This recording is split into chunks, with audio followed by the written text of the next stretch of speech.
Thank you very much for joining. My name is Frank Summers. I am a certified financial planner. The firm I'm affiliated with is Cetera Investors, and a lot of this presentation was put together with folks at the Alzheimer's Association, so I really want to thank them. My information is up here on the screen, and if you have questions or topics that come up during this presentation, please feel free to give me a call or email me. There's going to be a lot of information that's coming at you today, and we're just going to touch on a lot of this at a pretty high level. So let's talk a little bit about why we're here. So this topic has to do with the financial issues that are associated with caregiving. But financial issues are one of the 5 core elements of our overall sense of well-being for both for us and for the person who's being cared for.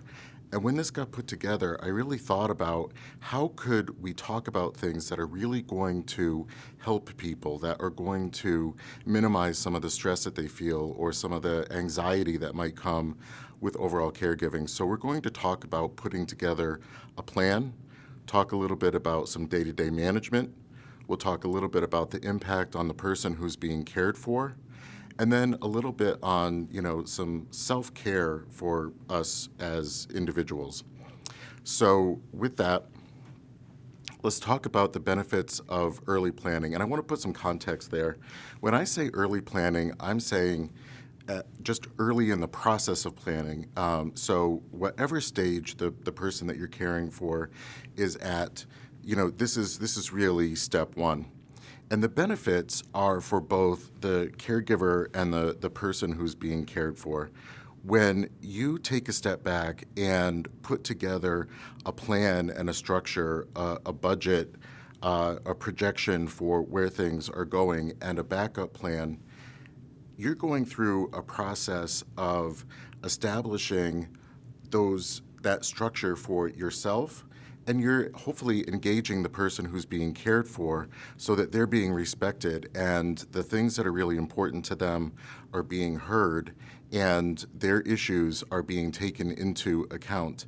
And part of what that does is when you reach a stage where that person is maybe incapacitated or they're not able to articulate some of those decisions for themselves, what's happening is you've had some of those conversations up front, so you have that information, and you've got some comfort in knowing that you're doing the thing that this person would want to have happen. And that's a really important point. The first step is just to put the cards out on the table, is just to get control of the overall finances. And I'm saying this both for the person who's doing the caregiving, for you, the caregiver, as well as for the person who's being cared for.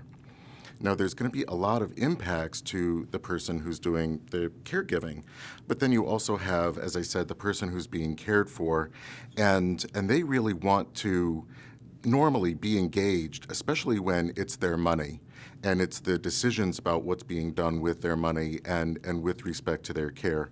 So the first step is to put all of the expectations out there, as I said, on the table, all of the expenses, all of the income, all of the various components of putting that together. Now let's talk a little bit about the hidden cost of caregiving, and this is actually pretty important. The quote that's up here on the screen is that 78% of caregivers have out-of-pocket expenses, and I think that that's a really low number. I think it's more like 100% of people have some form of out-of-pocket expenses.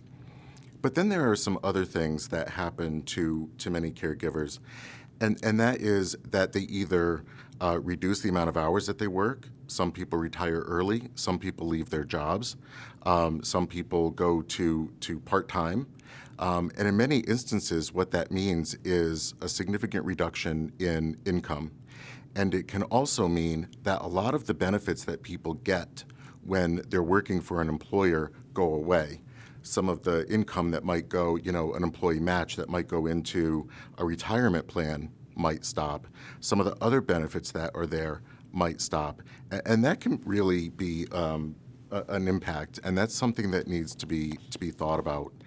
The other is that for those who are younger than age 65, this is just one of those notes that there are a number of programs that are available for people who are older than 65, and that can be an impact for some people.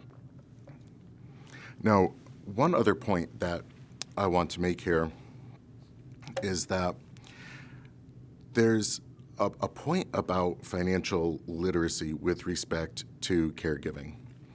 And especially when you get into a situation where people are older or they have, some form of affliction or something else, all of a sudden, a lot of the language changes, a lot of the vocabulary changes, and there starts to be conversations about things that we may not have talked about or thought about before. And so not knowing how those things are exactly supposed to happen and where they're supposed to go, that can result in making some costly mistakes, and that can result in spending money that may not need to be spent. So there's another potential hidden cost. And then lastly, I think that the other component that's here is that we have found that for a lot of people who are providing care, that they experience a great deal of stress. They experience anxiety. Some people experience depression. And it's just important to recognize that and then to take a step back and say, hey, wait a minute. What can we do to recognize that this may be an impact and then try to put those pieces in place to avoid that happening? Let's talk a little bit about the person who is being cared for. And as I said before, all of us have a very fundamental, very core to our being, feeling around our money and how it gets spent. And one of the things that really impacts somebody who's being cared for is if they lose that control. If they are not able to control their own money, their own expenses, and those sorts of things. And so it's really important to know some of the signs that those people may be having some trouble. Now, I've seen some of this in my own practice, and what I've noticed is when people start to have difficulty doing calculations. So when someone you can see that they're struggling with some basic addition, or they're struggling with the impact of taxes on something, that to me is a sign that there may be an issue that's there. But some of the other issues, and these are things that I've actually have seen personally, so situations in which utilities get shut off because those bills didn't get paid, or large packages from QVC start showing up on the porch or getting compiled into the living room. So, and those things, sometimes it can be kind of comforting, or it can be one of those things that, somebody is a bit bored or they're awake at 3 o'clock in the morning, and it's pretty easy to order stuff when they're flashing a phone number on TV. But they can be signs that someone may not be making the best decisions. And then also, if there starts to be repeated phone calls, telemarketers or charities or others, and some unexplained activity that goes on with some of the funds. Now, how can you take this information, if you've put everything out on the table, as I said, really thought about where does everything stand and what is happening with the person that's being cared for, and that gives you really that overall structure of where are we today and where do we think that things are going. So that is the point at which you want to look at where are the income and the spending. What do we think is going to happen as maybe an illness progresses or the person is getting older? Do we think that there are going to be more expenses? Is it going to get more expensive? Is it going to be a situation in which this will progress into needing a care facility or something like that? What are the assets and debts that somebody may have? And this is one of those kind of hidden tips, but it's really important. So if there's one thing that you just want to jot down for yourself, it's knowing where the tax and financial documents are stored and knowing where the legal documents are stored. I'm going to come back to why that's really important, but I also want to point out that this is at the point in which you really want to talk about who is the team of people who are either supporting the person that's being cared for or who can step in and help, both from a personal level, but then also from a professional level. So who is the financial advisor or brokerage advisor? Who is if there's a financial planner? Is there a banker or a particular branch that this person goes to? Is there a tax preparer? Are there employer benefits that this person may still have funds that are at an employer? But knowing who those people are and jotting down their information can really be a lifesaver later. And a big part of that is to really take that moment to then look and to say, well, what can these people do that is going to take some of the stress and some of the work off of my shoulders as a caregiver? And for each of us who are professionals in this space, we've lived this story a number of times. So we've heard some of those financial terms. We have seen some of the situations that arise. We've talked to one another, and we really can help. And so think about who that team of people is. Now, I mentioned before about the knowing where the tax and documents are, and I mentioned about the legal documents. And this is another of the very important points, and I would add attorney to that list of team. State laws change all the time. Situations, with respect to legal documents and what is recommended to be in legal documents change. And so if those legal documents are more than 3 to 5 years old, then it's really time to be sure that they're updated. Or if the person who's being cared for is reaching a stage where they can articulate, what it is that they want. Maybe they fade in and out, but they're kind of struggling a bit. That's kind of your last call to be sure that their wishes can be respected by meeting with that attorney and having that discussion and being sure that those things are incorporated into those documents. And that can be a really important thing. And while you're there, one of the things that you need to look at is a durable power of attorney for finances. Now, as I said, you kind of put the base together. You know where things are. You've got a budget. You know where the assets and the debts. You know where you think that the condition that the person has is going to progress. Now it's time to look at the income and potential funding sources and some of the things that people may not have even thought about. So this person may have their own personal resources. They may have income or a pension or retirement fund, those sorts of things. They may, own various property, various investments. All of those are personal resources. There are some other resources that are available both from the federal level and from the state level. And there's a couple of really good tips that are on this particular slide. Now, from the federal level, we start talking about Medicare and Social Security and some of the benefits that come with that. And I think a lot of people are pretty familiar with those things. But one important point is to think about the veterans' benefits. If the person that you're caring for is an elderly person, then back at the time when they may have been enrolled in the military, they would have had veterans benefits that really were available for officers. And now those benefits are more available to anyone who served. And so even if there's a question, it can't hurt to reach out to the Veterans Administration and to have that conversation. The next thing that's on that same section there is the Compassionate Allowance Initiative, and that is for particular conditions can help to expedite things through the Social Security process. And so that is another area where if you believe that this person may be eligible for some additional Social Security benefit, the best time to start is right away and to have that conversation with them. The last thing that I want to mention here is something that is called the benefitscheckup.org.